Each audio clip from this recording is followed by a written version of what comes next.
Hello everyone, আসসালামু আলাইকুম। সবাই কেমন আছেন? সবাই ভালো আছেন তো? আলহামদুলিল্লাহ, আমিও অনেক ভালো আছি। তো চলে আসলাম নতুন দিনে নতুন একটা ব্লগ নিয়ে। তো এই তো এখন এসে সেহেরি টাইম। তো আপনাদের ভাই এখন ঘুমাচ্ছে, আর আমি তো উঠে গেছি। উঠে সব কিছু রেডিমেডি করলাম, এখন সেহেরি খাবো। যেহেতু রোজার মাস, দেখা যায় রাত 12টা-1টা বাজে ঘুমালো, আবার সেই উঠতেই হয়। তো আমি আনাই পেপি সবসময় সিঁড়িতে ওঠে না, কিন্তু হঠাৎ 1-2 দিন উঠে যায়, এরকম একটা অবস্থা।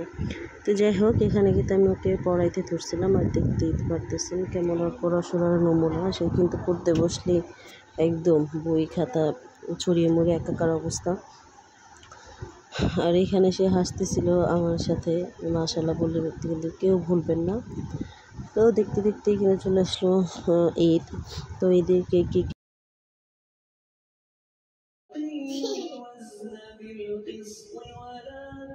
দাদা হিজাব কই?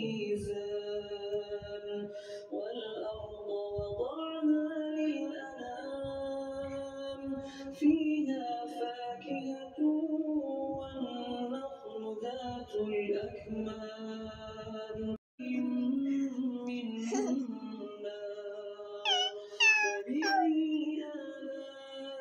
মা তোমার ছবি তো করতে থামছে না, আমার ছবি করো। এই দেখেন বন্ধুরা, এটা মাত্র বানাইছি সুতা দিয়া। আর এই যে কার নিচের এইটা দেখেন, মানে ভালোই লাগতেছে লোকটা পরাই। দেখেন, আর কিছু মনে করবে না, এখানে আমার মেয়ে তরমুজের খোসা রাখছে। ভালোই লাগতেছে, একটা ঘর প্লাস সুতা দিয়া বাঁধা।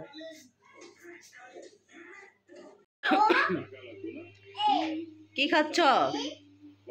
ওয়াটারমেলন? তাই খেয়ে এগুলো নোংরা করো কেন?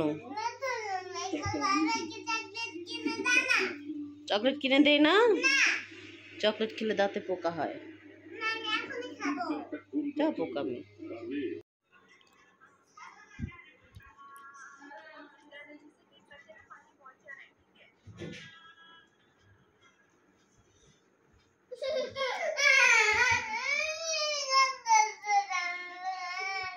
আর এই তো এখানে ইফতারির পরে একটু ভাত খাবো, এর জন্য সচরাচর ভাত অবশ্য খাই না, হঠাৎ করে ইচ্ছে করলো যে আজকে কটা ভাত খাই, এই জন্য আলু ভর্তা করে নিচ্ছি। কারণ মাছ মাংস তো সবসময় খাওয়া হয়, ভর্তাটা খুব কমই খাওয়া হয় আমাদের, এর জন্য ভর্তা করে নিচ্ছি।